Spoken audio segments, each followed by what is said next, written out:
നമസ്കാരം സുഹൃത്തുക്കളെ, ഇന്ന് 10th mains 100 days time table day 34 ആണ്. ഇന്ന് പഠിക്കേണ്ട SCRT പാഠഭാഗം 6ാം ക്ലാസ് SCRT സയൻസ് ചാപ്റ്റർ 6 ഒന്നിച്ച് നിലനിൽക്കാം. ഈ ഒരു ചാപ്റ്ററിൽ ആവാസ വ്യവസ്ഥ, ഫുഡ് വെബ്, ഫുഡ് ചെയിൻ അതിനെ പറ്റിയൊക്കെയാണ് പഠിക്കുന്നത്. അപ്പൊ എന്തായാലും ക്ലാസ്സിലേക്ക് പോവാം. അപ്പൊ ടിപ്സ് ആൻഡ് ട്രിക്സ് ഫാമിലിയിലേക്ക് എല്ലാവരെയും വെൽക്കം ചെയ്യുക. സബ്സ്ക്രൈബ് ചെയ്യാത്തവരുണ്ടെങ്കിൽ സബ്സ്ക്രൈബ് ചെയ്ത് ഫാമിലി മെമ്പർ ആകാൻ തുടങ്ങാം.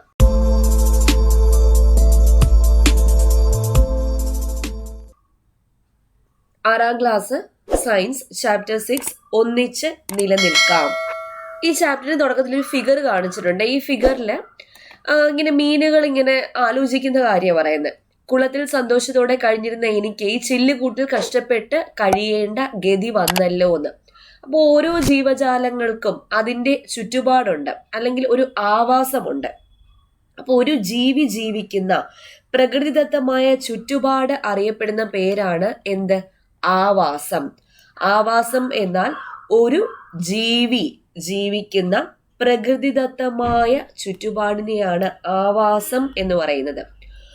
ആവാസത്തില് എന്തൊക്കെയുണ്ട്? അതായത് ആ ചുറ്റുപാടിൽ എന്തൊക്കെയുണ്ട്?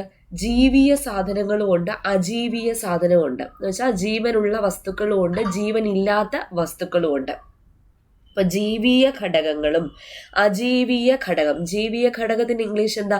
ബയോട്ടിക് ഫാക്ടേഴ്സ്, ജീവനുള്ള വസ്തുക്കൾ. അപ്പോൾ ജീവീയ ഘടകങ്ങളും അജീവീയ ഘടകം എന്ന് വെച്ചാൽ ജീവനില്ലാത്ത വസ്തുക്കൾ, ഏബയോട്ടിക് ഫാക്ടേഴ്സ് എന്ന് പറയും. അപ്പൊ ജീവീയ ഘടകങ്ങളും അജീവീയ ഘടകങ്ങളും ഉൾപ്പെടുന്നതും അവയുടെ പരസ്പര ബന്ധത്തിലൂടെ നിലനിൽക്കുന്നതുമായ സംവിധാനത്തിന് പറയുന്ന പേരാണ് ആവാസ വ്യവസ്ഥ, അല്ലെങ്കിൽ എക്കോസിസ്റ്റം എന്ന് പറയും. അപ്പൊ ആവാസ വ്യവസ്ഥ എന്ന് വെച്ചാൽ എന്താണ്? ജീവീയ ഘടകങ്ങളും അജീവീയ ഘടകങ്ങളും ഉൾപ്പെടുന്നതും അവയുടെ പരസ്പര ബന്ധത്തിലൂടെ നിലനിൽക്കുന്നതുമായ സംവിധാനമാണ് ആവാസ വ്യവസ്ഥ. ആവാസം എന്ന് വെച്ചാൽ എന്താ? ഒരു ജീവി ജീവിക്കുന്ന പ്രകൃതിദത്തമായ ചുറ്റുപാടിനെ പറയുന്ന പേരാണ് ആവാസം. ഇനി വിവിധ തരത്തിലുള്ള ആവാസ വ്യവസ്ഥകളാണ് ഇവിടെ കാണിച്ചേക്കുന്നത്. കാവ്, അതുപോലെ വയൽ, പൂന്തോട്ടം, കാട്, ഇതൊക്കെ ആവാസ വ്യവസ്ഥകൾക്ക് ഉദാഹരണങ്ങളാണ്. അവിടെ ജീവീയ ഘടകങ്ങളുണ്ട്, അജീവീയ ഘടകങ്ങളുണ്ട്. ഇവയെല്ലാം പരസ്പരം ബന്ധപ്പെട്ടും കിടക്കുന്നുണ്ട്. ഇനി അടുത്ത് നോക്കാൻ പോകുന്നത് ഭക്ഷ്യ ശൃംഖലയാണ്. ഭക്ഷ്യ ശൃംഖല എന്ന് വെച്ചാൽ എന്താ? Food chain. Food chain. ഇവിടെ ഒരു ചിത്രത്തില് നീർക്കോലിയെ തവള പിടിക്കുന്നത് കണ്ടിട്ടുണ്ട്. ഇതിന്റെ ഒരു ഫുഡ് ചെയിൻ നോക്കിക്കഴിഞ്ഞാൽ പുല്ല് തിന്നുന്ന പുൽച്ചാടി, പുൽച്ചാടിയെ തിന്നുന്ന തവള, തവളയെ തിന്നുന്ന നീർക്കോലി അല്ലെങ്കിൽ പാമ്പ്. ഇതൊരു ഫുഡ് ചെയിൻ ആണ്. ഒന്നിനു പുറകെ ഒന്നായിട്ട് ഇങ്ങനെ പൊക്കോണ്ടിരിക്കുക. ഫുഡ് ചെയിന്റെ മലയാളം ഭക്ഷ്യ ശൃംഖല.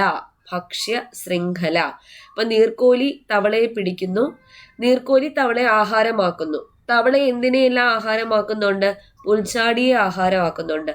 പുൽച്ചാടി എന്തിനെ ആഹാരമാക്കുന്ന? ഹരിത സസ്യം അല്ലെങ്കിൽ പുല്ലിനെയാണ് പുൽച്ചാടി ആഹാരം ആക്കുന്നത്. ഇവിടെ കുറെ ചിത്രങ്ങൾ തന്നിട്ടില്ലേ? ഈ ചിത്രങ്ങൾ വെച്ച് നമുക്ക് വിവിധ തരത്തിലുള്ള ഫുഡ് ചെയിൻസ് ഉണ്ടാക്കിയെടുക്കാൻ പറ്റും. ഒന്ന് പറഞ്ഞേ. പുല്ലിനെ തിന്നുന്ന പുൽച്ചാടി, പുൽച്ചാടിയെ തിന്നുന്ന കോഴി, കോഴിയെ തിന്നുന്ന കുറുക്കൻ, അങ്ങനെ വേണമെങ്കിൽ ആക്കാം. പിന്നെ വേറൊരെണ്ണം പുല്ല് തിന്നുന്ന പുഴുവിനെ തിന്നുന്ന കോഴി, കോഴിയെ തിന്നുന്ന കുറുക്കൻ.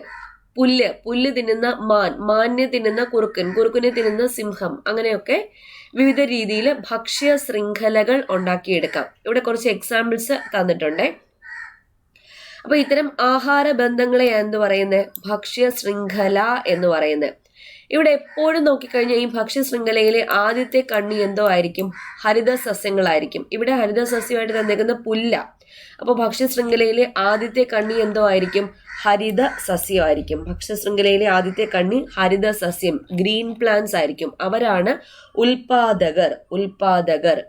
ഇനി ഭക്ഷ്യ ശൃംഖലയിലെ അവസാനത്തെ കണ്ണി എപ്പോഴും മാംസഭോജികളായിരിക്കും. ഭക്ഷ്യശൃംഖലയിലെ അവസാനത്തെ കണ്ണി എപ്പോഴും ആരായിരിക്കും? മാംസഭോജികൾ ആയിരിക്കും. ഇവിടെ കുറെ ഫുഡ് ചെയിൻസ് തന്നിട്ടുണ്ട്, ആഹാര ശൃംഖലകൾ തന്നിട്ടുണ്ട്. പുല്ല് തിന്നുന്ന മുയലിനെ തിന്നുന്ന സിംഹം, അല്ലെങ്കിൽ മുയലിനെ തിന്നുന്ന പുലി, അല്ലെങ്കിൽ മുയലിനെ തിന്നുന്ന മനുഷ്യൻ. പിന്നെ അല്ലെങ്കിൽ പുല്ല് തിന്നുന്ന ആട്, ആടിനെ തിന്നുന്ന സിംഹം, പുലി, മനുഷ്യൻ മുതലായവ.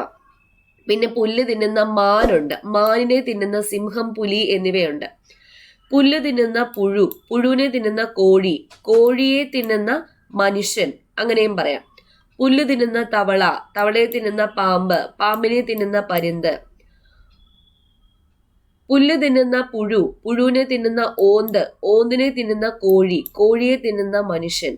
പുല്ല് തിന്നുന്ന പുൽച്ചാടി, പുൽച്ചാടിയെ തിന്നുന്ന ഓന്ത് അല്ലെങ്കിൽ തവള അല്ലെങ്കിൽ കോഴി, തവളയെ തിന്നുന്ന പാമ്പ്, പാമ്പിനെ തിന്നുന്ന പരുന്ത്. ഇവിടെ ഒരുപാട് ഫുഡ് ചെയിൻസ് ഇതിനകത്ത് തന്നെ വന്നിട്ടില്ലേ. അപ്പോൾ വിവിധ ഭക്ഷ്യ ശൃംഖല എന്ന് വെച്ചാൽ ഫുഡ് ചെയിൻ, വിവിധ ഭക്ഷ്യ ശൃംഖലകൾ ഒന്നിച്ചു ചേർന്നുണ്ടാകുന്നതിനെ പറയുന്ന പേരാണ് ഫുഡ് വെബ്. അപ്പൊ ഇവിടെ തന്നിരിക്കുന്നത് എന്താണ്? വിവിധ ഫുഡ് ചെയിൻസ് ഒരുമിച്ച് ചേർന്നല്ലേ നമ്മൾ പറഞ്ഞത്. അപ്പൊ ഇതൊരു ഫുഡ് വെബാണ് അല്ലെങ്കിൽ ഭക്ഷ്യ ശൃംഖല ജാലമാണ്. അപ്പൊ വിവിധ ഭക്ഷ്യ ശൃംഖലകൾ ഒന്നിച്ചു ചേർന്നുണ്ടാകുന്നതാണ് ഭക്ഷ്യ ശൃംഖലാ ജാലം, ഫുഡ് വെബ്. പ്രകൃതിയിൽ ഭക്ഷ്യ ശൃംഖലാ ജാലമാണ് ഉള്ളത്. പ്രകൃതിയിൽ നോക്കിക്കഴിഞ്ഞാൽ ഭക്ഷ്യ ശൃംഖലാ ജാലമാണ് കാണപ്പെടുന്നത്. ഇനി ഉൽപാദകർ ആരാന്ന് പറഞ്ഞു? ഹരിത സസ്യങ്ങളാണ്. കാരണം ഇവർ സ്വയം ആഹാരം നിർമ്മിക്കുന്നുണ്ട്. ഹരിത സസ്യങ്ങൾ സ്വയം ആഹാരം നിർമ്മിക്കുന്നത് കൊണ്ടാണ് ഇവരെ ഉൽപാദകർ അല്ലെങ്കിൽ പ്രൊഡ്യൂസേഴ്സ് എന്ന് വിളിക്കുന്നത്. ഒരു ഫുഡ് ചെയിൻ എടുത്തു കഴിഞ്ഞാൽ ആദ്യത്തെ ലെവൽ എപ്പോഴും പ്രൊഡ്യൂസേഴ്സ് ആയിരിക്കും. പ്രൊഡ്യൂസേഴ്സ് അല്ലെങ്കിൽ ഗ്രീൻ പ്ലാന്റ്സിൽ നിന്നാണ് ഒരു ഫുഡ് ചെയിൻ ആരംഭിക്കുന്നത്. ഇനി ആഹാരത്തിനായി മറ്റ് ജീവികളെ ആശ്രയിക്കുന്ന ജീവികളെ ഉപഭോക്താക്കൾ എന്ന് വിളിക്കുന്നു. ആഹാരത്തിനായി മറ്റ് ജീവികളെ ആശ്രയിക്കുന്ന ജീവികൾ, ഫോർ എക്സാമ്പിൾ സിംഹം മാനിനെ ആശ്രയിക്കുന്നുണ്ട്. കുറുക്കൻ കോഴിയെ ആശ്രയിക്കുന്നുണ്ട്. അപ്പൊ ആഹാരത്തിനായി മറ്റ് ജീവികളെ ആശ്രയിക്കുന്ന ജീവികളെയാണ് എന്ത് വിളിക്കുന്നത്? ഉപഭോക്താക്കൾ അല്ലെങ്കിൽ കൺസ്യൂമേഴ്സ് എന്ന് വിളിക്കുന്നത്. ഇനി മണ്ണോട് ചേർക്കുന്നവർ, വിഘടിപ്പിക്കുന്നവർ ആരാ? വിഘാടകരാണ്. വിഘാടകർ. ഇപ്പോ സസ്യങ്ങൾ അല്ലെങ്കിൽ ജന്തുജാലങ്ങൾ അവയൊക്കെ ചത്തു കഴിഞ്ഞ് അല്ലെങ്കിൽ അവയൊക്കെ ജീർണിച്ചു കഴിഞ്ഞ് മണ്ണോട് ചേരും. ഇപ്പൊ ഈ ജൈവ അവശിഷ്ടങ്ങളെ വിഘടിപ്പിച്ച് മണ്ണിനോട് ചേർക്കുന്ന ആൾക്കാരാരാണ്? വിഘാടകരാണ്. വിഘാടകർ. ഇപ്പൊ ജൈവ അവശിഷ്ടങ്ങളെ വിഘടിപ്പിച്ച് മണ്ണിനോട് ചേർക്കുന്നത് ബാക്ടീരിയ, ഫംഗസ് മുതലായ സൂക്ഷ്മജീവികളാണ്. ഇവയെ വിഘാടകർ എന്ന് പറയുന്നു. അപ്പൊ വിഘാടകർക്ക് ഉദാഹരണം ബാക്ടീരിയ, ഫംഗസ് എന്നിവ വിഘാടകർക്ക് ഉദാഹരണങ്ങളാണ്. അപ്പൊ ഈ വിഘാടകരുടെ പ്രവർത്തന ഫലമായിട്ടാണ് ജൈവ അവശിഷ്ടങ്ങൾ വിഘടിപ്പിക്കപ്പെടുമ്പോൾ ഉണ്ടാവുന്ന പോഷക ഘടകങ്ങൾ സസ്യങ്ങളുടെ വളർച്ചയ്ക്ക് വീണ്ടും ലഭ്യമാകുന്നത്. വിഘടിപ്പിച്ച മണ്ണിൽ തന്നെയാണ് കാണപ്പെടുന്നത്. അപ്പൊ ഇത് സസ്യങ്ങൾ വളമാക്കി മാറ്റി വളരാൻ വേണ്ടിയിട്ട് ഉപയോഗിക്കും. അപ്പൊ വിഘാടകരുടെ പ്രവർത്തന ഫലമായി ജൈവ അവശിഷ്ടങ്ങൾ വിഘടിക്കപ്പെടുമ്പോൾ ഉണ്ടാകുന്ന പോഷക ഘടകങ്ങൾ സസ്യങ്ങളുടെ വളർച്ചയ്ക്ക് വീണ്ടും ലഭ്യമാകുന്നു. അപ്പൊ ഉൽപാദകരാണ് ആഹാരം നിർമ്മിക്കുന്നത്. ഈ ആഹാരത്തെ ഉപഭോക്താക്കൾ ഉപയോഗിക്കുന്നു. ഈ ഉപഭോക്താക്കളുടെ മൃത അവശിഷ്ടങ്ങൾ വിഘടിപ്പിക്കുന്നത് വിഘാടകരാണ്. പിന്നെ വിഘാടകർ വിഘാടനം ചെയ്ത് പോഷക ഘടകങ്ങൾ നിർമ്മിക്കപ്പെടുന്നു. അത് ആര് ആഗിരണം ചെയ്യും? ഗ്രീൻ പ്ലാന്റ്സ് അല്ലെങ്കിൽ ഉൽപാദകർ ആഗിരണം ചെയ്യും. കൂടാതെ ഉൽപാദകരുടെ മൃതാവശിഷ്ടവും വിഘടിപ്പിക്കുന്നത് വിഘാടകർ തന്നെയാണ്.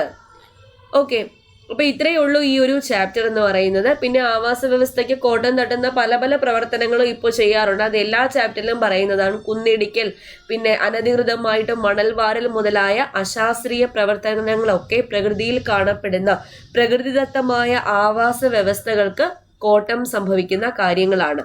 അപ്പോൾ ഇങ്ങനെ നോക്കുമ്പോൾ ഈ ആവാസ വ്യവസ്ഥ ഉണ്ടെങ്കിൽ മാത്രമേ മനുഷ്യന് നിലനിൽപ്പുള്ളൂ. അപ്പൊ അതുകൊണ്ട് നമ്മളാൽ കഴിയാവുന്ന പ്രവർത്തനങ്ങളൊക്കെ ചെയ്യുക, പ്രകൃതിയെ പരമാവധി സംരക്ഷിക്കുക. ഓക്കെ, ഇത്രയുള്ള ഈ ഒരു ചാപ്റ്റർ വളരെ ഈസി ആയിട്ടുള്ളൊരു ചാപ്റ്ററാണ്. മനസ്സിലാക്കി എടുക്കാൻ പറ്റും. നമ്മൾ കുഞ്ഞു ക്ലാസ്സിലൊക്കെ പഠിക്കുന്നതല്ലേ, ഈസി ആയിട്ട് മനസ്സിലാക്കി എടുക്കാൻ പറ്റുന്ന ചാപ്റ്ററാണ്. സ്വന്തമായിട്ട് വായിച്ചാൽ നിങ്ങൾക്ക് മനസ്സിലാക്കി എടുക്കാൻ വേണ്ടി പറ്റും.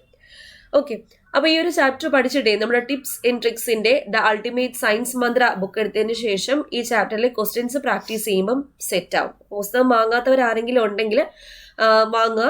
അതായത് 5 മുതൽ 10 വരെയുള്ള SCRT സയൻസ് PSC ചോദിക്കുന്ന പുതിയ രീതിയിൽ ന്യൂ പാറ്റേൺ രീതിയിലാക്കിയിട്ടുള്ള ക്വസ്റ്റ്യൻ ബാങ്ക് നമ്മുടെ ടിപ്സ് ആൻഡ് ട്രിക്സിന്റെ ടീം പുറത്തിറക്കിയിട്ടുണ്ട്. അപ്പോൾ അത് ഒരുപാട് പേരൊക്കെ വാങ്ങി നല്ല അഭിപ്രായം പറഞ്ഞതാണ്. ഒരുപാട് സന്തോഷം. ഇപ്പോൾ നിങ്ങൾ ഉപയോഗിച്ചുകൊണ്ടിരിക്കുന്നുണ്ട്. നമ്മുടെ 10th മെയിൻസിന്റെ ടൈം ടേബിൾ ഫോളോ ചെയ്യുന്ന എല്ലാവരും ഉപയോഗിച്ചുകൊണ്ടിരിക്കുന്നുണ്ട്. ഡെയിലി നമ്മുടെ റൂട്ടീനിലുള്ളൊരു പുസ്തകമാണ്. അപ്പോൾ വാങ്ങാൻ താല്പര്യമുള്ളവർക്ക് ഞാൻ സ്ക്രീനിൽ ഒരു വാട്സാപ്പ് നമ്പർ കൊടുത്തേക്കാം. അതിൽ കോൺടാക്ട് ചെയ്ത് കഴിഞ്ഞാൽ ഞങ്ങൾ ഡയറക്റ്റ് ആയിട്ട് അയച്ചു തരുന്നതായിരിക്കും. ഓക്കെ, അപ്പോൾ വീഡിയോ ഇഷ്ടപ്പെട്ടാൽ ലൈക്ക് ചെയ്യാൻ മറക്കരുതേ. വീണ്ടും കാണാം. Thank you.